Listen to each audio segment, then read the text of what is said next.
Let me get in front of you. Action. What's going on, people? What's up, world? What's up, folks? It's your boy, Big Handsome, along with the very excited. I don't know how well this is going to work out, but we gonna wing it for this one. I wanted to switch up and give Carter somewhere different to chill at while we did our show and talk that talk. And this is the genius idea I came up with. Call it what you want, people. But this is Big Handsome, and the one and only, the master of time and space, your friend and mine, Carter Washington. Carter, say hi to the people.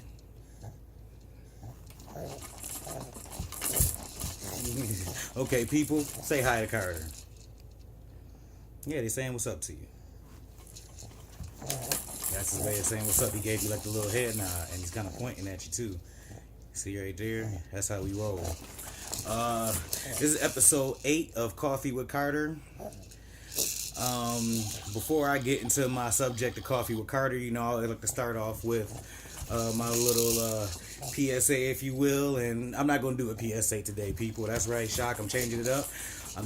8 is one of my favorite numbers. I'm born June 8th. 8 is one of my favorite numbers. It's nice and round and easy to write on both sides. It's just a beautiful thing. So with episode 8, I think the thing that I'm going to get into before I get started is the one and only, the beige one himself, Carter. That's right, Carter is what I'm going to talk about before I get started with my Coffee with Carter. All my kids have talents. All my kids have special abilities, quote unquote, if you will. My oldest, he's kind of like a talker like me.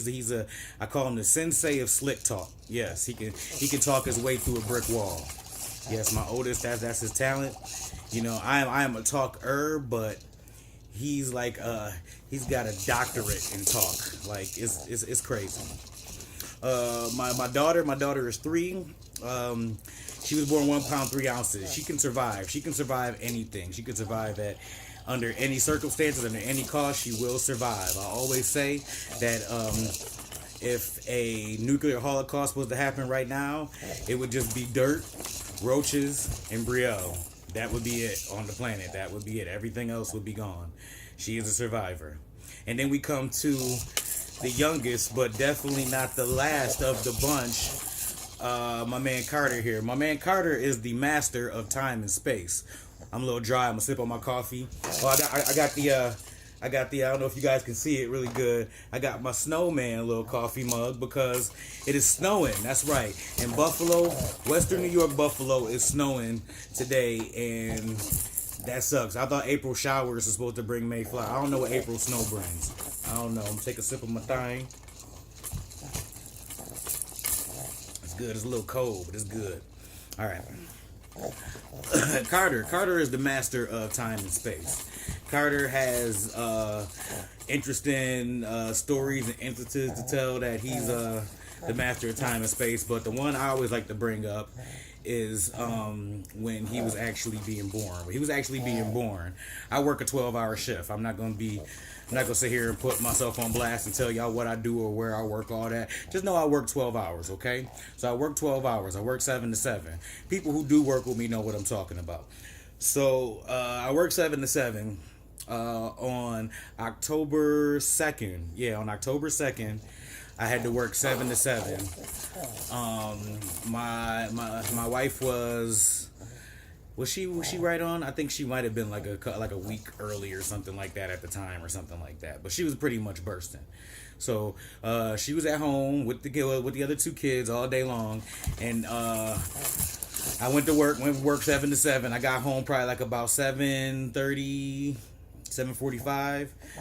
Usually then I come home and eat. Everybody else is eating. I already ate, and I decide to eat when I come home because I'm at work. So I come home, I eat. Food is done already, so I'm eating. So I'm probably done eating because that's the first thing I do after I walk home. I tell everybody hi and all that stuff, and I pretty much just sit down and start eating. So I do my little eat thing, and then so I'm done eating like around 8:15. At exactly like 8:20, her water breaks.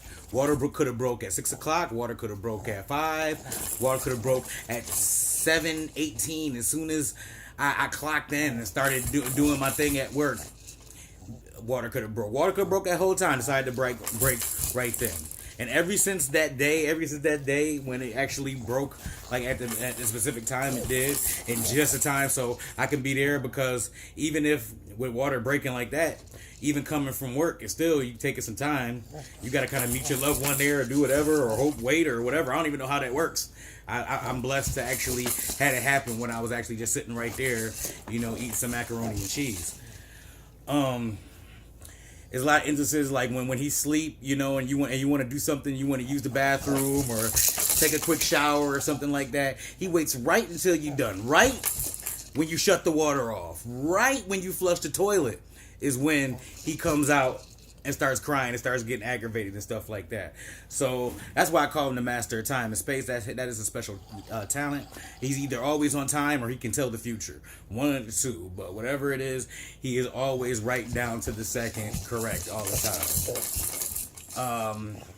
So boom, that's what I want to talk about as far as Carter. I believe that, I don't know how you can translate being a master of time and space into a actual talent that you can monetize, but I hope he figures it out, and I'm gonna try to give him every alley to get to that goal.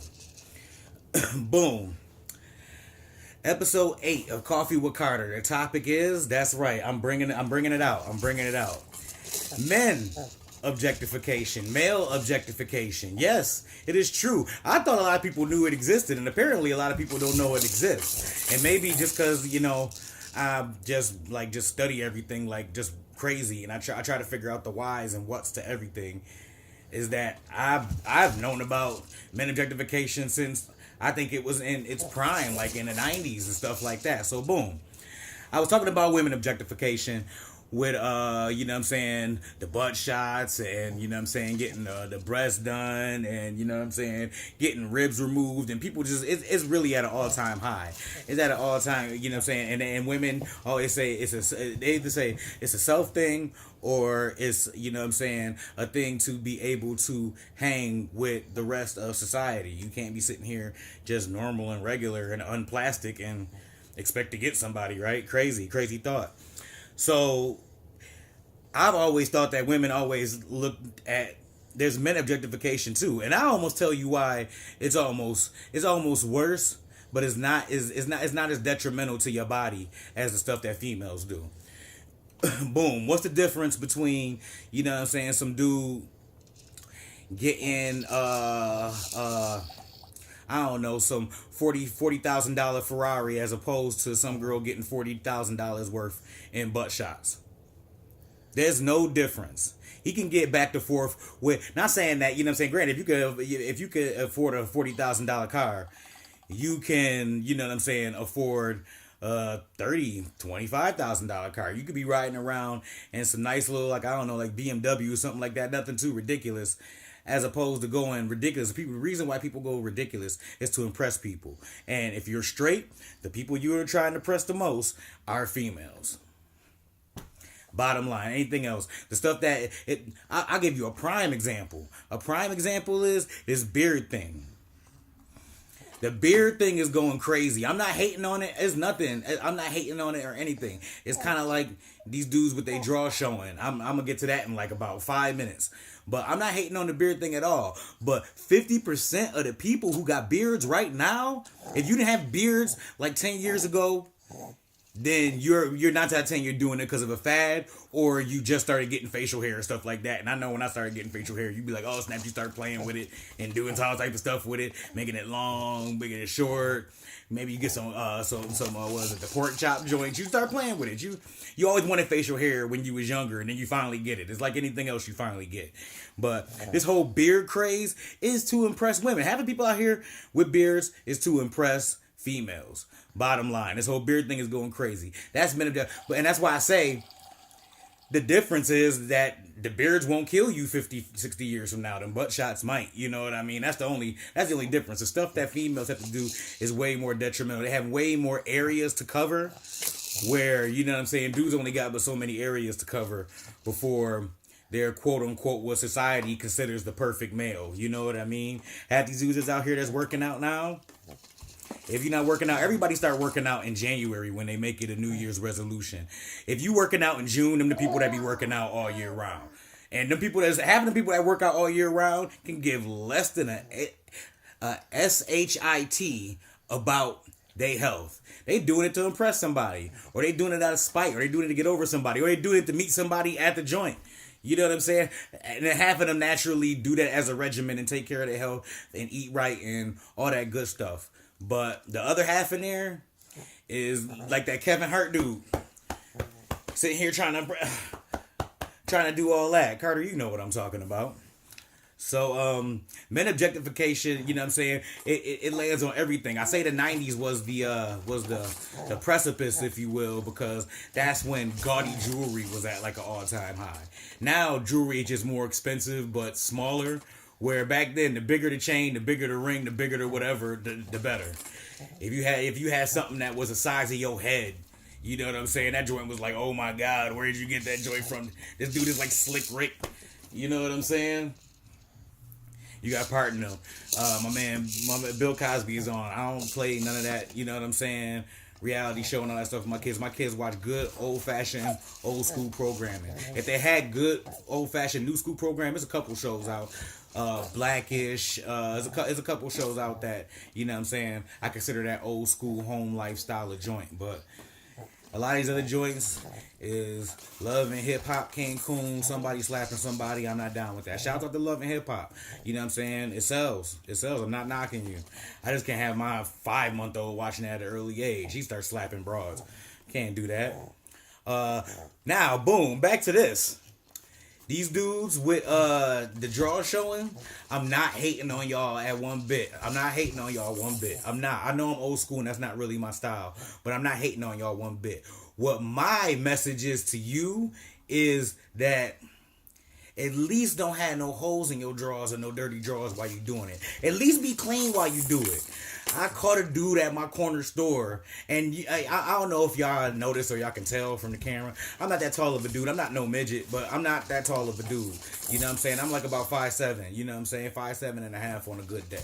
So if you like 6 foot, 6'1", you started your ass to my face ratio is freakishly close, and I don't like it. That's why when I be staying to people in line, I'll be like about 5 feet back. Like if you was to fall, I would have to run to come catch you. That's how far I'd be back. I would have to be, oh snaps, this dude about to pass out, let me take these 4 steps and catch him, because that's how far I am away from you. And now mind you 6 foot, so I'm really like 10 steps away.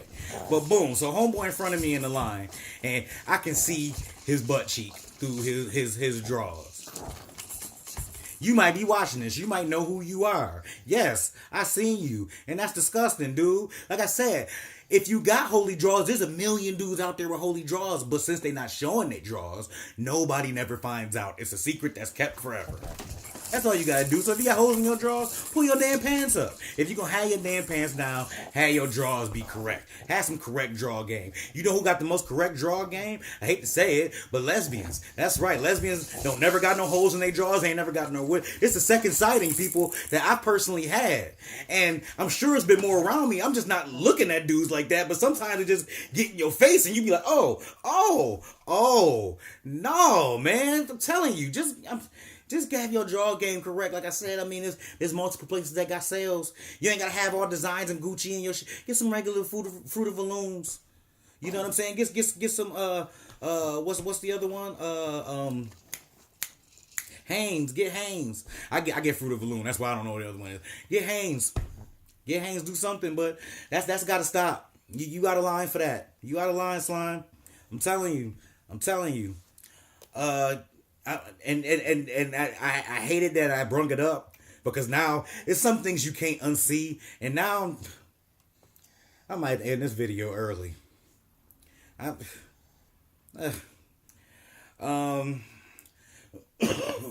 So I talked about the men objectification. That's another thing. And that kind of ties in. That's why I was bringing it up in the beginning with. Because it kind of ties with nobody, you know what I'm saying? It was dudes that was the same size. It was dudes that was 15, 16 years old. Nobody was showing their drawers all like that.